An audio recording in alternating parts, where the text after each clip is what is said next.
Welcome viewers. మంత్రాలకు చింతకాయలు రాల్తాయని చెప్తే నమ్మే వాళ్ళు ఉన్నంత కాలం ఒకటి కాదు రెండు కాదు ఏకంగా 6 హత్యలు, ఇంకా మరెన్నో ఆరోపణలు. సైనైడ్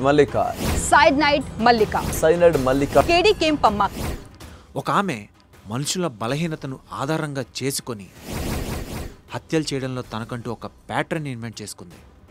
దాన్ని పగడ్బందీగా అమలు కూడా చేసింది. ఇండియాలోనే మొదటి ఉమెన్ సీరియల్ కిల్లర్ కెంపమ్మ గురించి ఈరోజు మనం వీడియోలో తెలుసుకుందాం.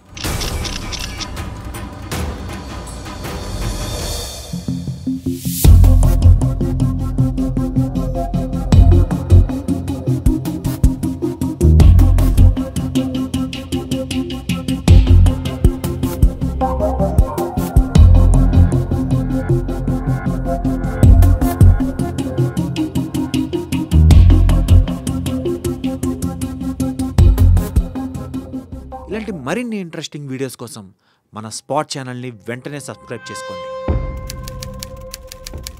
అది 2007 డిసెంబర్ 18వ తారీఖు కర్ణాటకలోని ఎడియూరులో ఉండే సిద్ధలింగేశ్వర టెంపుల్ సమీపంలోని గెస్ట్ హౌస్లో ఒక గది నుండి దుర్వాసన వస్తుంది. అది చూసి అక్కడే ఒక రూమ్లో ఉండే ఒక వ్యక్తి సెక్యూరిటీ వాళ్ళ దగ్గరికి వెళ్ళి, ఇక్కడ ఏదో రూమ్లో నుండి బ్యాడ్ స్మెల్ వస్తుంది, రూమ్లో ఉండలేకపోతున్నానని చెప్పాడు. అది విన్న సెక్యూరిటీ గార్డ్ వెంటనే అక్కడ ఉన్న ఒక్కొక్క రూమ్ చెక్ చేశాడు. అలా చెక్ చేస్తున్నప్పుడు అక్కడ పార్వతీ బ్లాక్లో 28వ నెంబర్ రూమ్ నుండి దుర్వాసన వస్తున్నట్లు గ్రహించాడు. వెంటనే పరిగెత్తుకుంటూ రిసెప్షన్ దగ్గరికి వెళ్ళి విషయం చెప్పి అర్జెంటుగా రూమ్ ఓపెన్ చేసి చూడాలని చెప్పాడు. అది విన్న రిసెప్షనిస్ట్ ఎలకేదైనా చచ్చి ఉండొచ్చేమో అని చెప్పాడు. దానికి సెక్యూరిటీ అది ఎలక చచ్చిన స్మెల్ లాగా లేదు, ఏదో డెడ్ బాడీ కుళ్ళిన స్మెల్ లాగా వస్తుందని చెప్పాడు. Hello police station. ಹೇಳಿ, ಯಾರು ಮಾತಾಡೋದು? ನಾನು ಸಿದ್ಧಲಿಂಗೇಶ್ವರ ಟೆಂಪಲ್ ಗೆಸ್ಟ್ ಹೌಸ್ ಇಂದ ಸೆಕ್ರೆಟರಿ ಮಾತಾಡ್ತಿದ್ದೀನಿ, ಮುನ್ರಾಜು ಅಂತ. ಇಲ್ಲಿ ಒಂದು ರೂಮಿಂದ ಕೆಟ್ಟ ಸ್ಮೆಲ್ ಬರ್ತಾ ಇದೆ ಕಣ್ರಿ. ಅದು ಸತ್ತಿರೋ ಶವ ಇರ್ಬೋದಂತ ನಮ್ಮ ಸೆಕ್ಯೂರಿಟಿ ಹೇಳ್ತಾ ಇದ್ದಾರೆ. ನಂಗೆ ಯಾಕೋ ಭಯ ಆಗ್ತಿದೆ, ನೀವು ಸ್ವಲ್ಪ ಬೇಗ ಬರ್ತೀರಾ? అది విన్న పోలీసులు వెంటనే అక్కడికి వచ్చారు. ఆ సెక్యూరిటీ వాళ్ళని 28వ నెంబర్ రూమ్ దగ్గరికి తీసుకువెళ్ళి చూపించారు. పోలీసులు ఆ దుర్గంధాన్ని భరించలేక ముక్కుకు కర్చీఫ్ కట్టుకొని డోర్ ఓపెన్ చేసి చూశారు.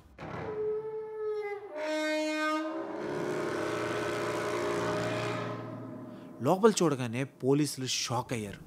సుమారు ఒక 60 సంవత్సరాల వయసున్న స్త్రీ బాడీ అక్కడ కుళ్ళిపోయి కనిపించింది.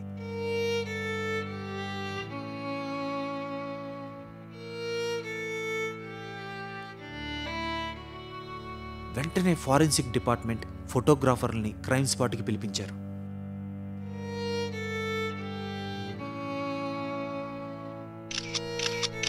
ఇన్స్పెక్టర్ రిసెప్షనిస్ట్ని రిజిస్టర్లో చెక్ చేసి ఆ రూమ్లో లాస్ట్ ఎవరు ఉన్నారో అడిగాడు.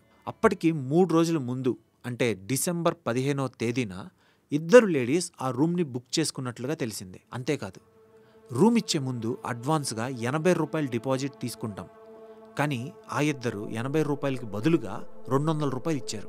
కానీ అదే రోజు రూమ్ వెకేట్ చేసి వెళ్ళిపోయారు. అప్పటి నుండి వేరే ఎవరికి ఆ రూమ్ ఇవ్వలేదని చెప్పాడు. రిజిస్టర్లో చూసి ఆ బుక్ చేసిన అమ్మాయి పేరు లక్ష్మి అని, ఆమె ఊరు పాండవపురం అని చెప్పాడు. పోలీసులు ఫోటోలన్నీ పోలీస్ స్టేషన్కి పంపించి ఎంక్వైరీ స్టార్ట్ చేశారు.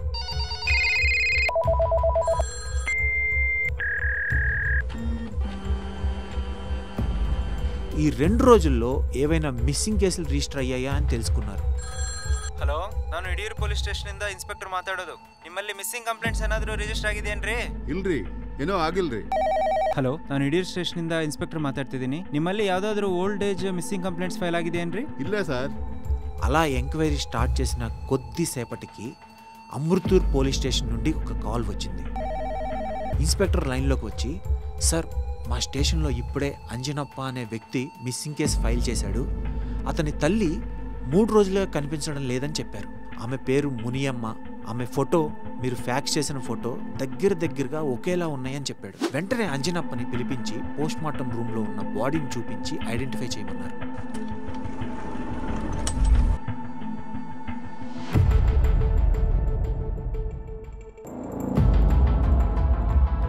అది చూసి అంజనప్ప బోరున ఏడవడం మొదలుపెట్టాడు.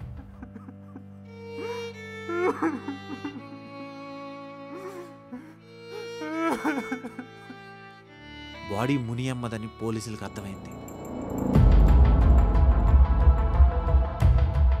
అతన్ని స్టేషన్ తీసుకెళ్ళి మీ అమ్మ లాస్ట్ ఎక్కడికి వెళ్ళింది, ఎవరితో వెళ్ళిందని చెప్పమని అడగ్గా, సార్ గత 6 నెలలుగా నేను మా ఇంట్లో చాలా ఇబ్బందుల్లో ఉన్నాను, అది మా అమ్మ గమనించింది, తనకి లక్ష్మి అనే ఒక ఆవిడతో ఈ మధ్య పరిచయం అయ్యింది,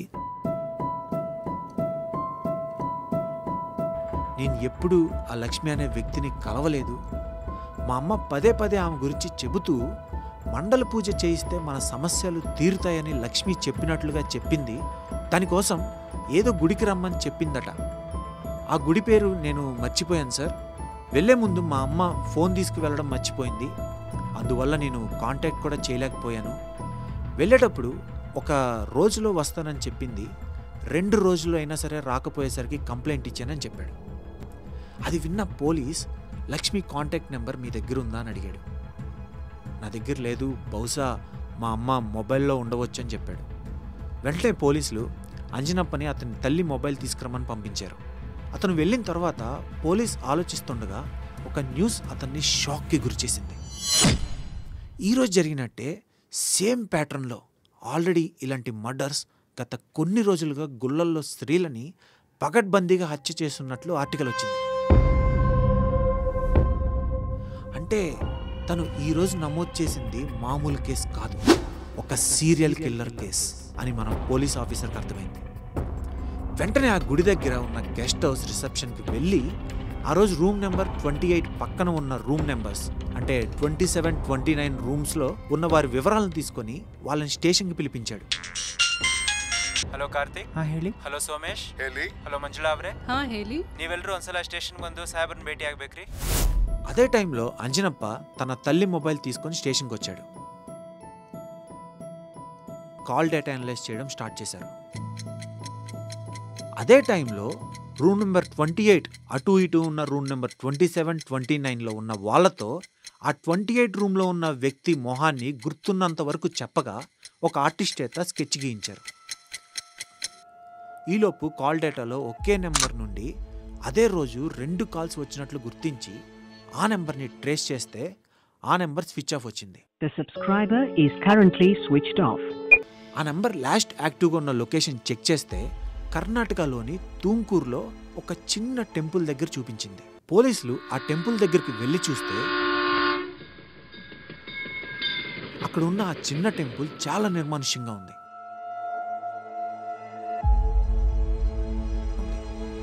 టెంపుల్ ఎదురుగా ఒక ముసలావిడ కొబ్బరికాయలు కొట్టు పెట్టుకొని ఉంది. ఆమె దగ్గరికి వెళ్ళి ఈ నెంబర్ చూపించి ఈ నెంబర్ ఎవరిదో మీకేమన్నా తెలుసా అని అడిగారు. దానికి ఆమె నవ్వుతూ, అయ్యా ఇది నా నెంబరే, చాలా రోజుల నుంచి నా ఫోన్ కనిపించడం లేదు, ఎవరో దొంగలించారు, మీరు కనిపెట్టి తీసుకొచ్చారా అని చాలా సంతోషంగా అడిగింది. దాంతో పోలీసులకి విషయం అంతా అర్థమైంది. ఈ ఫోన్ కొన్నప్పుడు వచ్చిన బాక్స్ చూపించమని అడిగారు. ఆవిడ కొట్టంతా గాలించి ఆ ఫోన్ బాక్స్ చూపించింది. దాని మీద ఉన్న IMEI నెంబర్ నోట్ చేసుకొని సైబర్ క్రైమ్స్కి ఇచ్చి ట్రాక్ చేయమన్నారు. ఆ మొబైల్తో ఇప్పుడు వేరే నెంబర్ యాక్టివ్గా ఉన్న సిమ్ నుంచి ఒక కాల్ పోతున్నట్టు గ్రహించి ఆ కాల్ని ట్రేస్ చేశారు. అది బెంగళూరు అవుట్స్కట్స్లో హాస్కోటే దగ్గరలో ఉన్న ఒక డ్రైవర్కి ఈ సస్పెక్టెడ్ మొబైల్ నుంచి కాల్ వెళ్ళింది. ఒక అమ్మాయి ఆ డ్రైవర్కి ఇన్ఫర్మేషన్ ఇస్తుంది.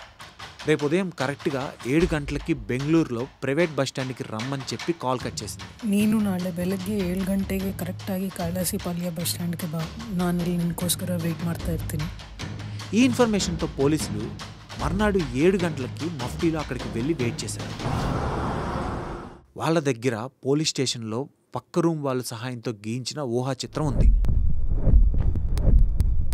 అది పెట్టుకొని ఆ బస్టాండ్లో గాలిస్తుండగా బస్సు దిగి ఒక ఆవిడ రావడాన్ని గమనించారు.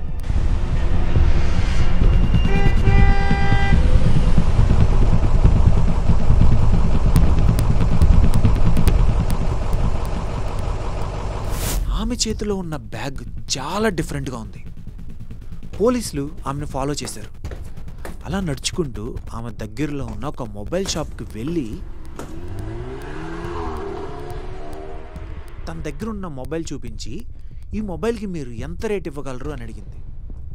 నాకు మీరు అనుకున్న రేటు కంటే కొంచెం తక్కువ ఇచ్చినా పర్లేదు, నాకు మనీ అర్జెంట్ అని చెప్పి ఆ మొబైల్ అమ్మడానికి ట్రై చేస్తుండగా మఫ్టీలో ఉన్న పోలీస్కి, సార్ మనం ట్రాక్ చేస్తున్న అదే ఫోన్ అమ్మడానికి చూస్తుంది, ఇప్పుడు వెళ్తే రెడ్ హ్యాండెడ్గా పట్టుకోవచ్చు అని చెప్పాడు. సరే అని చెప్పి ఎస్ఐ ఆ మొబైల్ షాప్లోకి ఎంటర్ అయ్యి ఆమె వెనుక నించొని ఆమెను అబ్జర్వ్ చేశాడు. మఫ్టీలో ఉండడం వలన ఆమె ఎస్ఐని గమనించలేదు. షాప్ అతనితో బేరమాడుతుండగా సడన్గా ఎస్ఐ, మేడం ಬ್ಯಾಗ್ ఒకసారి ఇస్తారా, చెక్ చేసిస్తా అని చెప్పాడు. ಮೇಡಮ್ ಆ ಬ್ಯಾಗ್ ಒಂದ್ಸಲ ಇಲ್ಲಿ ಕೊಡಿ, ಚೆಕ್ ಮಾಡಬೇಕಾಗಿದೆ. షాక్ తిన్న ఆమె, నా బ్యాగ్ నీకెందుకు ఇవ్వాలి అని కోపంగా అడిగింది. ಏ ಯಾರು ನೀನು, ಏಂ ಬೇಕಾಗಿದೆ? ನನ್ನ ಬ್ಯಾಗ್ ಚೆಕ್ ಮಾಡ್ಬೇಕು ನೀನು. మర్యాదగా ఇస్తారా, స్టేషన్కి తీసుకెళ్ళమంటారా అని ఆ పోలీస్ అనగా ఆమెకు చెమటలు పట్టాయి. అదిరిపడి బిత్తరపోయి చూసి ఆ బ్యాగ్ పోలీసులకి ఇచ్చింది. అది తీసుకున్న పోలీసు మెల్లగా జిప్ ఓపెన్ చేసి చూస్తుండగా సడన్గా ఆమె అక్కడి నుంచి దూకి పరిగెత్తడం స్టార్ట్ చేసింది. వెంటనే ఎస్ఐ తన టీంకి ఇన్ఫార్మ్ చేశాడు. బయటున్న టీం ఆమెను చేస్ చేశారు. షాప్లో ఉన్న పోలీస్ బ్యాగ్ ఓపెన్ చేసి చూస్తే 4 ముఖ్యమైన ఎవిడెన్స్లు లభించాయి. 2 సైనైడ్ బాటిల్స్, నగలు తాకట్టు పెట్టిన రసీదు, తను హోటల్లో ఉన్నట్లు తీసుకున్న ఒక రసీదు, ఒక గోద్రేజ్ కీ ఉన్నాయి. వాటితో పాటు కొన్ని నగలు కూడా కనిపించాయి. చేస్తున్న పోలీసులు ఆమెను పట్టుకుని స్టేషన్కి తీసుకెళ్లారు. ఇప్పుడు ఆమెను విచారించడం మొదలుపెట్టారు. ఎంత ప్రశ్నించినా ఆమె నుంచి ఎలాంటి సమాధానం లభించలేదు. అమాయకంగా మొహం పెట్టి, మీరు నన్ను తప్పుగా అరెస్ట్ చేశారు, పైగా మీరు చెప్తున్న దాన్ని బట్టి చూస్తే ఏవో 15 హత్యలకు నేనే కారణం అన్నట్లు మాట్లాడుతున్నారు, నాకు వాటి గురించి ఏమీ తెలియదని చెప్పింది. ನನಗೆ ಏನು ಗೊತ್ತಿಲ್ಲ, ನಾನು ಸುಮ್ಮನೆ ನನ್ನ ಅನುಮಾನ ಪಡ್ತಿದ್ದೀರಾ, నన్ను బిట్పిడి ప్లీజ్. ఇలా ఒక రోజు గడిచింది. ఆ రాత్రి సెల్లో ఆమె ఆత్మహత్య ప్రయత్నం కూడా చేసింది. ట్రీట్మెంట్ చేయించి తిరిగి విచారణ మొదలుపెట్టారు పోలీసులు. ఆమె వద్ద దొరికిన సాక్ష్యాలను చూపించి, మునియమ్మ చావుకి నువ్వే కారణమని ఎవిడెన్స్ చెబుతున్నాయని, నీ బ్యాగ్లో దొరికిన నగలు మునియమ్మ కొడుకుకి చూపిస్తే అవి తన తల్లివే అని అతను కన్ఫర్మ్ చేశాడు. తప్పించుకునే మార్గం లేదు. ఈ సాక్ష్యాలను మీ కోర్టులో సబ్మిట్ చేసినా నీకు మరణశిక్ష తప్పదు. మాతో సహకరించి ఇప్పటి వరకు ఎన్ని హత్యలు చేసేవో చెబితే శిక్ష తగ్గే అవకాశం ఉంటుంది. నిజం చెప్పు అని ప్రశ్నించేసరికి వేరే దారి లేక ఆమె ఓపెన్ అయ్యింది. తన నిజ స్వరూపాన్ని బయటపెట్టింది. నిజంగా ఆమె కేవలం నగల కోసమే ఇన్ని హత్యలు చేసిందా, లేక ఏదైనా పగ ప్రతీకారం తీర్చుకోవడం కోసం ఇన్ని హత్యలు చేసిందా? అసలు ఒక స్త్రీ ఎవరి సపోర్ట్ లేకుండా ఇన్ని హత్యలు ఎలా చేయగలిగింది?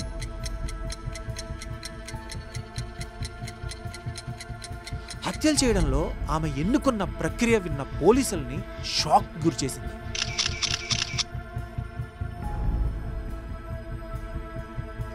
సైనైడ్ మల్లిక్గా ఫేమస్ అయిన ఈ కెంపమ్మ జీవితం గురించి ఆసక్తికరమైన మిగతా వివరాలను నెక్స్ట్ ఎపిసోడ్లో తెలుసుకుందాం. Until then, by.